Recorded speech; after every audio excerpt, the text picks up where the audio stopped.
Martino. L'opinion populaire.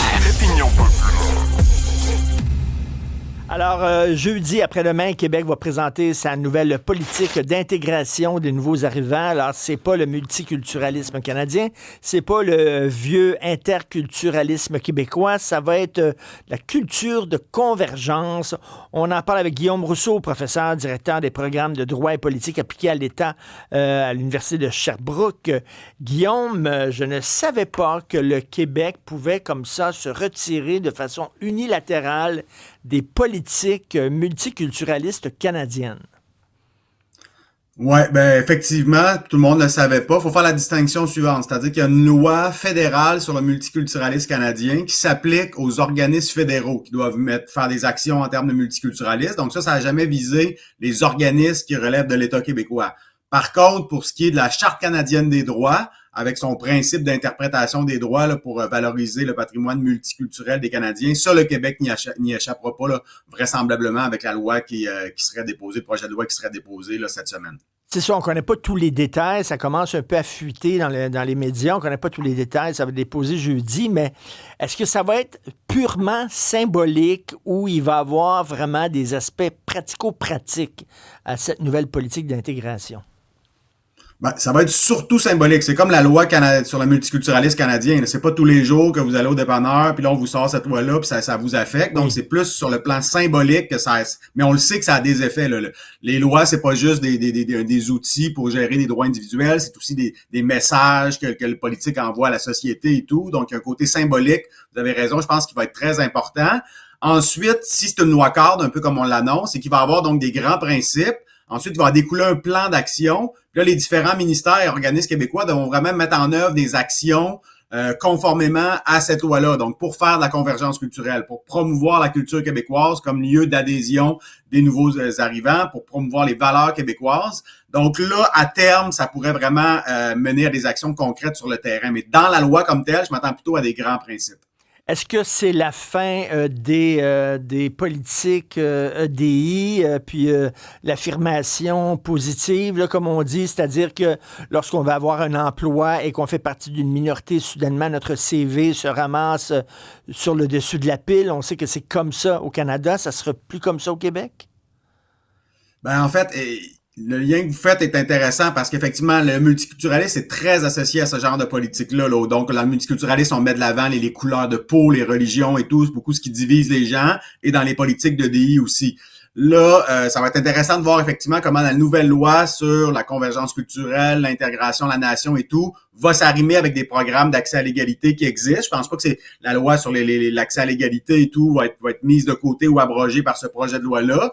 Mais ça va être intéressant de voir un petit peu c'est quoi la cohérence d'ensemble. Mais c'est sûr que les programmes québécois, en termes de discrimination positive ou quoi, vont moins loin souvent que les programmes fédéraux. Donc déjà, il y aura peut-être même une cohérence parce que le multiculturalisme, ça va très loin. L'EDI au fédéral, ça va très loin. Au Québec, nos programmes d'accès à l'égalité vont moins loin en termes d'abus, en termes d'excès, tant qu'à moi. Et là, il y aura une loi peut-être qui va faire en sorte que ça va rester comme ça, puis on n'ira pas plus loin avec des politiques de discriminatoires là, sous prétexte de combattre des discriminations.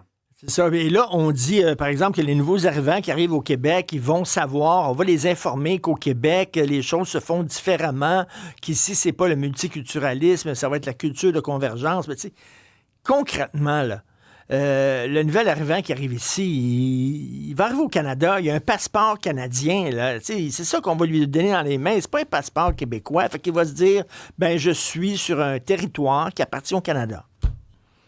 C'est sûr qu'il y aura toujours, tant que le Québec sera dans le Canada, il y aura toujours une concurrence des modèles d'intégration. Puis là, une façon de régler cette concurrence-là, c'était d'avoir un modèle québécois interculturaliste, donc presque multiculturaliste. Donc là, à partir du moment où on dit non, finalement, le modèle québécois va être vraiment plus différent du multiculturalisme, ben là, effectivement, peut-être que les tensions entre les deux modèles vont être encore plus fortes que c'était le cas avant.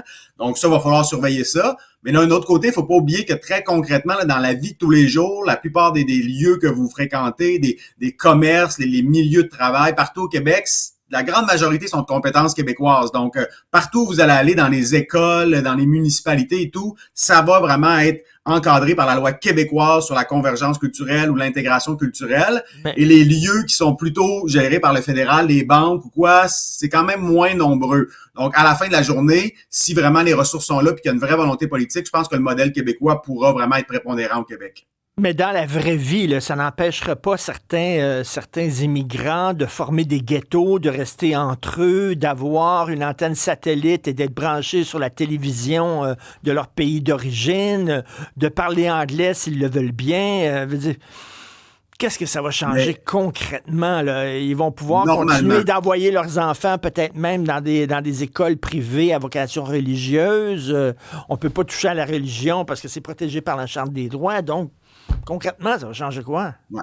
Normalement, là, donc, il y a tous les ministères, à peu près tous les organismes publics vont devoir adopter un plan d'action qui va respecter les grands principes de la loi. Donc, si vous êtes au ministère de la Culture, ça va devenir beaucoup plus difficile, ou ça sera pas cohérent avec la loi de subventionner, par exemple, des organismes monoethniques, des événements monoethniques. Là, on va vous dire, non, faut que ça soit beaucoup plus la culture québécoise, qui évidemment est appelée à évoluer par inclure des gens de toutes origines, mais c'est plus, les subventions vont aller vers des événements culturels autour de la culture québécoise, qui évidemment est là pour inclure tout le monde, et non pas des événements autour d'un folklore ethnique réservé seulement aux membres de telle communauté. Donc, les programmes de subvention du ministère de la Culture pourraient être appelés à évoluer. Même chose pour les municipalités si elles sont visées. Même chose pour les écoles. Donc, si effectivement il y a des politiques du ministère de l'Éducation, si ces politiques-là sont pas cohérentes avec la loi sur l'intégration culturelle, ben là il y aura des comptes à rendre. Chaque ministère va devoir avoir probablement son plan d'action.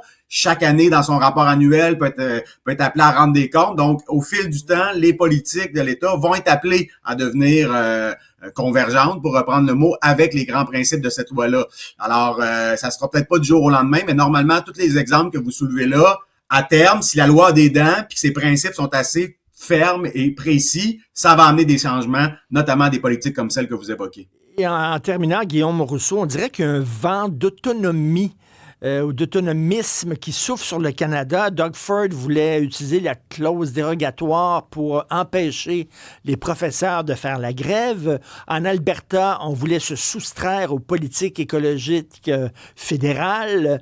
Est-ce que c'est ça l'avenir du Canada? Maintenant, chaque province va essayer de trouver ce qu'on appelle en anglais un loophole, c'est-à-dire un trou dans la Constitution pour essayer d'avoir une plus grande autonomie au sein du pays? Oui, effectivement, ça ressemble à ça. Puis je me permets de plugger, comme on dit, le rapport que j'ai produit avec un comité d'experts, notamment Sébastien Proulx, on était les deux à co-présider. Puis c'est effectivement, on a pris acte de ça, qu'au Canada, il y a vraiment un mouvement autonomiste des provinces, ça brasse beaucoup au niveau constitutionnel, plus qu'il y a 5, 10, 15 ans.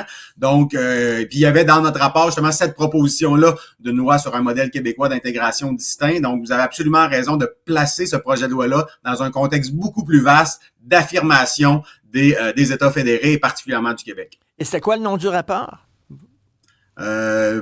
Plusieurs l'ont appelé le rapport Rousseau-Proulx ou Proulx-Rousseau, mais sinon c'était le rapport du comité sur les enjeux constitutionnels du Québec au sein de la Fédération canadienne. Si OK.